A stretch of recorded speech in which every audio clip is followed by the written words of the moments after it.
Welcome to my YouTube channel. हाँ जी बच्चों, आज जो मैं आपको करवाने जा रही हूँ ये क्लास 10th सीबीएसई बोर्ड 2025 में आया हुआ क्वेश्चन है। क्वेश्चन क्या है, पहले हम क्वेश्चन की स्टेटमेंट समझते हैं। The greatest number which divides 70 and 125 leaving remainders 5 and 8। एक ऐसा नंबर फाइंड करने को बोल रहे हैं जो डिवाइड करे बेटे 70 को, तो रिमाइंडर आए 5। अगर यही नंबर सेम नंबर 125 को डिवाइड करें तो रिमाइंडर आए 8। ठीक है जी। अब नीचे ऑप्शन दिए हुए हैं, उनमें से कौन सा ऑप्शन करेक्ट है।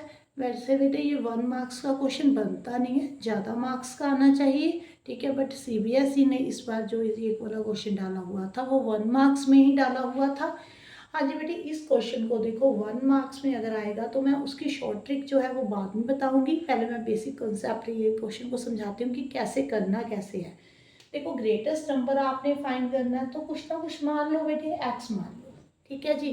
अब वो बोल रहे हैं ग्रेटेस्ट नंबर विच डिवाइड्स 70। ये एक्स जो है वो 70 को डिवाइड कर रहा है, तो रिमाइंडर कितना आ रहा है बेटे 5। यही मतलब हुआ ना। अगर ये x 125 को डिवाइड करेगा तो रिमाइंडर कितना आएगा 8।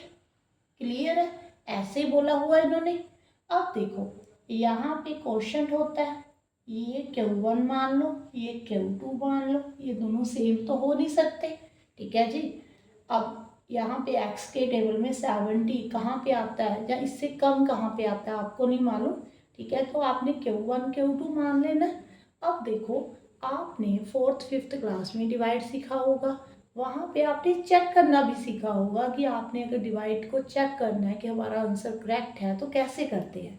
आपको मालूम है बेटे, देखो डिविडेंड जो होता है वो divisor into quotient plus remainder यही होता है। देखो मैं एग्जांपल के साथ समझाती हूँ। 2 डिवाइड कर रहा है 9 को, 9 डिवाइडेड बाई 2, 9 जो है 2 के साथ डिवाइड हो रहा है बेटे, तो 2 4 8, यहाँ पे रिमाइंडर 1 आ गया बेटे।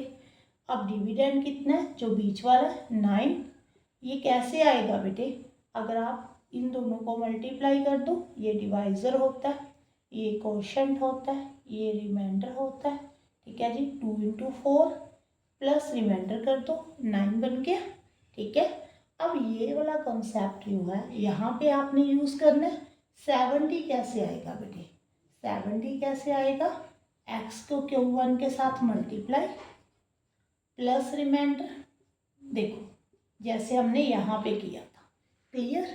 अब देखो, अगर हमने 125 लिखना है तो 125 कैसे आएगा, x Q2 प्लस रिमाइंडर, इन दोनों को मल्टीप्लाई प्लस रिमाइंडर। क्लियर। आप इसको ऐसे ही लिखोगे ना बेटे। अब देखो नेक्स्ट स्टेप में आपने क्या करना है, मैं अभी बताती हूँ। ये रेस करती हूँ बेटे।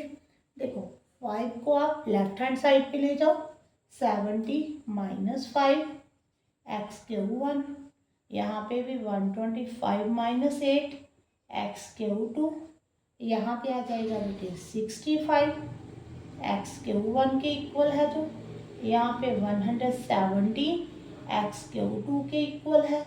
अब देखो यहाँ पे एक्स एक्स दोनों में कॉमन है।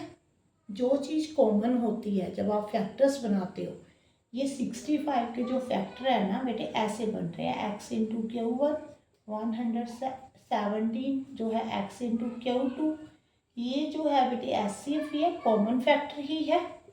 आप इसको कॉमन फैक्टर ही बोलोगे। अगर आपको ऐसे नहीं समझ आ रहा तो आप ऐसे कर लो, 65 को 13 इंटू 5 कर दो, यहाँ पे 13 इंटू 9 कर दो, x into Q1 x into Q2। देखो जो कॉमन है वो एक्स है आपका। ठीक है जी। जो बीच पीछे रह गया वो Q1 है, यहाँ पे Q2 है।